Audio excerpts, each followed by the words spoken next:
गुलबर्गा शहर में मौजूद Kerala Ayurvedic panchakarma hospital and infertility centre से हर आए दिन मुख्तलिफ बीमारियों में बेहतरीन ट्रीटमेंट देखे जा रहे हैं और लगातार पेशेंट्स के पॉजिटिव रिव्यू से लोगों में भरोसा और भी मजबूत होता जा रहा है। इस बार भी एक लेडी पेशेंट जो पिछले 20 सालों से सेनोस्टोसिस और क्रॉनिक रेनिटिस जैसे सीरियस प्रॉब्लम से परेशान थे, जहां लगातार नाक बंद रहना, सांस लेने में दिक्कत, सर दर्द और चक्कर जैसे सिम्टम्स रोजमर्रा जिंदगी का हिस्सा बन चुके थे।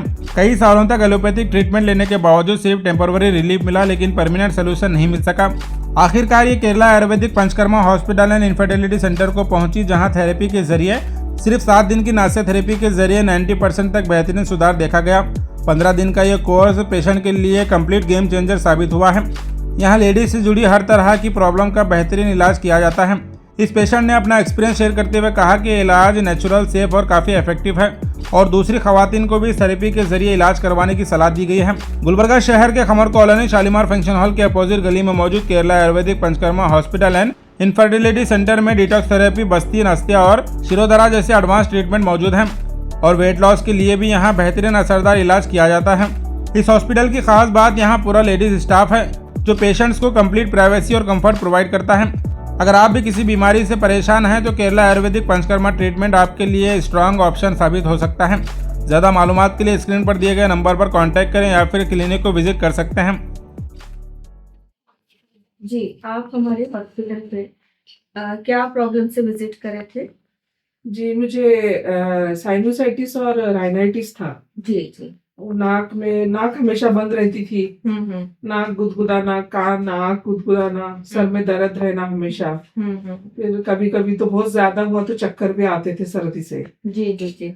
ऐसा प्रॉब्लम था मुझे। जी, नाक पूरे से ब्लॉक, जैसे सांस लेने के लिए सांस लेने तकलीफ थी। हाँ जी, आंखों में, नाक में, अंदर पैलेट में ऐसा गुदगुदाना, यानी कि खुजली होना आपको। हाँ, ऐसे था। कान में भी था क्या? कान में था, हाँ। नाक में, आंख में, हाँ जी। और वो मुंह में अंदर ऊपर बाजू। जी जी जी, बिल्कुल। ऐसा हर जगह था। हाँ, आपको सर में जो है हेवीनेस फील होता था क्या? हाँ, जी वजन रहता था सर। जी। ये जो सिम्टम्स है आपको कितने साल से थे? ये तकरीबन मुझे 20 साल से थे। जी जी, बहुत लॉन्ग हिस्ट्री है आपकी। बहुत साल से था। हाँ, तो इससे पहले कई इलाज करा है क्या आप? हम एलोपैथिक से इलाज करा रहे थे। जी जी। एलोपैथिक से इलाज कराते थे, उन्हें एंटीबायोटिक देते थे, नाक के स्प्रे देते थे। जी जी जी।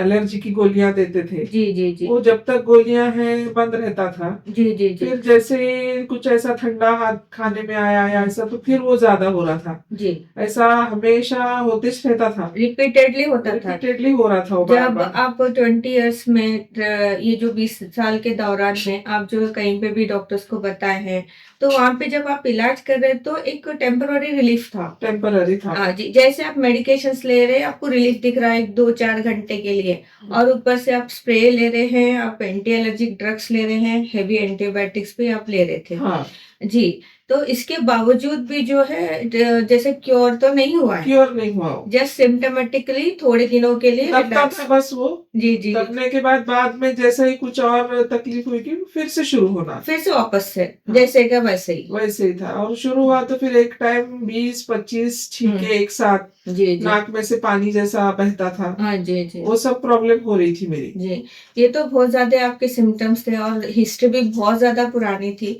जब आप हमारे पास विजिट करें, आपको जो है प्रॉपर एक एनालाइज करें हैं बॉडी को, आपके सिम्टम्स को डीपली, आपको जो है क्या सिम्टम्स है, कब से है, सभी आपको जो है प्रॉपर अकॉर्डिंग टू आयुर्वेदा जो है उसको डायग्नोस करके एक प्रॉपर ट्रीटमेंट आपको प्लान किया गया था। जी जी। जैसे ऑलरेडी आप हेवी मेडिसिन, हेवी ड्रग्स ले रहे थे, तो मैं जो आपको सिर्फ पंचकर्मा पहले स्टार्ट करी हूँ, जी। मेडिसिन पे नहीं स्टार्ट करी हूँ मैं नहीं। आपको मैं पहले बोली कि ये ट्रीटमेंट हम करेंगे, फिर इससे क्या है आपको, इसके बाद आपको जो है हम मेडिसिन फर्दर प्रिस्क्राइब करेंगे।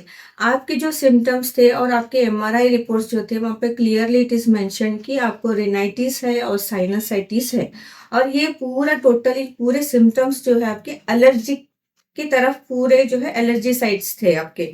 तो जो है इसके हिसाब से हम जो केरला का पंचकर्मा आपको दिए हैं, एक्चुअली 11 डेज बल्कि मैं प्लान करी थी, जी। आपको जो है एक्चुअली 7 डेज में ही रिजल्ट्स आ गए। जी, अभी हम जो है करे हैं पंचकर्मा नस्या ट्रीटमेंट 7 डेज। आज 7 डेज कम्प्लीटली ट्रीटमेंट हो गया है आपका। फिर आपको मैं एक 15 डेज की मेडिकेशन दी हूँ। आप ट्रीटमेंट के रिजल्ट्स और आपके सिम्टम्स में क्या रिलीफ हो गया, थोड़ा सा आप बोलिए। आप तो 7 दिन में मैं बंद करी, पर मुझे फर्क तीसरे दिन से ही समझ में आ रहा था। माशाल्लाह।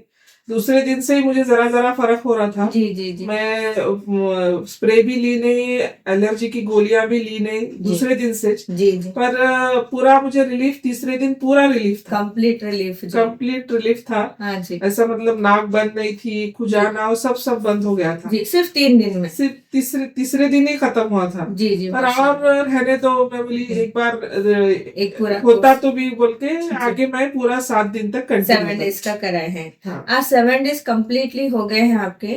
आप जो है स्प्रे यूज करते थे, एंटी एलर्जिक ड्रग यूज करते थे, आप उसको बिल्कुल भी छोड़े हैं। हाँ। और हमारे ट्रीटमेंट पे हमारे मेडिसिन से ही आपको 7th डे का कंप्लीट ट्रीटमेंट हो गया है। तो कितने % आप रिलीफ बोलते हैं इसको? मेरे तो मतलब जैसा तीसरे दिन ही बोली मैं आपको कि तीसरे दिन ही मुझे सिम्टम्स खत्म हो गए। जी जी। नाक खुली रह रही थी, हाँ। खुजाना वो सब बंद हो गया था। जी। गोली और स्प्रे तो मैं अब तब से जो ली नहीं तो अब तक लेना, मतलब जो फर्स्ट डे मैं आपके पास आने के दिन सुबह जो ली थी, जी जी जी, उसके बाद अब तक ली नहीं। जी जी। स्प्रे ली नहीं, मतलब अल्हम्दुलिल्लाह मेरा 70-80 का 90% भी रिलीफ हो गया। रिलीफ हुआ। 90% आपको ट्रीटमेंट लगी मुझे हो गया। आपको अच्छे से ट्रीटमेंट हो गया। आप जो है जैसे लोगों में मिसकॉन्सेप्शन है कि जैसे आयुर्वेदा स्लो है बोलते हैं, तो आप क्या बोलना चाहेंगे ये पॉइंट ऑफ व्यू, आप जब इलाज कराए हैं तो? नहीं, मेरे ख्याल से तो ये सोच गलत है कि 3 मतलब स्लो है या लेट होता है, ऐसा कुछ नहीं है। मैं तो बोली ना, पहले दिन मुझे रिलैक्स ये रहा कि सर दर्द वो मेरा बिल्कुल खत्म था आपका। हाँ। और ये जो नाक का खुजाना वो तो 3rd डे मेरा पूरा खत्म हो गया था, पूरा कम्प्लीटली काम। हाँ पूरा कम हो गया था। तो 3 दिन में मुझे इतना फर्क हुआ तो स्लो कैसा हो सकता है? नहीं हो सकता जी। अल्हम्दुलिल्लाह अच्छा इलाज हुआ। हाँ, जो हम जो ट्रीटमेंट कर रहे हैं, देखिए ये जो है रूट से ट्रीट होता है। ये सिम्टमेटिक या थोड़े दिन आपको ट्रीटमेंट कर रहे हैं तब का ऐसा नहीं, ये लॉन्ग टाइम पे रहता है। बट आपके केस में अकॉर्डिंग तो आपकी कंडीशन के हिसाब से मैं आपका फर्दर भी जो भी इंस्ट्रक्शंस दी हूँ और जो भी एहतियात करना है आपको, किस चीज से आपको एहतियात करना है, किस चीज को आपसे वो चीज से आपको बेनिफिट है, आपकी इम्यूनिटी के ऊपर ध्यान देना है, ये सभी आपको मैं डिटेल समझाई हूँ जी। और श्योर शॉट है, ऐसा कुछ ये नहीं है कि स्लो है या बहुत टाइम ले रहे। ये एलर्जी तो ऐसी रही थी तब का तब स्प्रे लिए तो ही वो कंट्रोल में आता है। तो मेरा तो बगैर स्प्रे के 3 दिन में पूरा कंट्रोल में आया। स्प्रे नहीं कुछ नहीं, अल्हम्दुलिल्लाह अल्लाह का एहसान है कि तीसरे दिन से ही मुझे पूरा फर्क समझ में आया। इसलिए मैं कंटिन्यू करी आगे कि नहीं ये पूरा एक बार आते हैं तो पूरा जड़ से जाना। जैसे आपके जैसे लेडीज जो सफर कर रहे हैं या बच्चे सफर कर रहे हैं, ये देखिए ये इलाज जो हम कर रहे हैं यहाँ पे, ये 7 साल 6 साल के बच्चों से लेके 80 साल से तक जो है सेफर साइड है, कुछ भी इसमें साइड इफेक्ट्स नहीं है और बिल्कुल भी रूट से ट्रीट होता है। तो आप जो है क्या लोगों को बोलना चाहेंगे? मैं तो बोलूंगी जिसको भी तकलीफ है, ये आजकल आम हो गए सर। जी जी, एलर्जी बहुत आम हो गए सर, छोटे बच्चों से लेके हर किसी को, हर दूसरे इंसान को एलर्जी है आजकल जी। तो ये बाकी के दवाइयां लेने से जो साइड इफेक्ट है और इतने साल से लेके जो थके हैं, उससे अच्छा है कि यहाँ पे आके इलाज अपना कराएंगे तो जल्द से जल्द और जड़ से बीमारी जाएगी। जी जी, बहुत बहुत शुक्रिया आपका। जी जी शुक्रिया।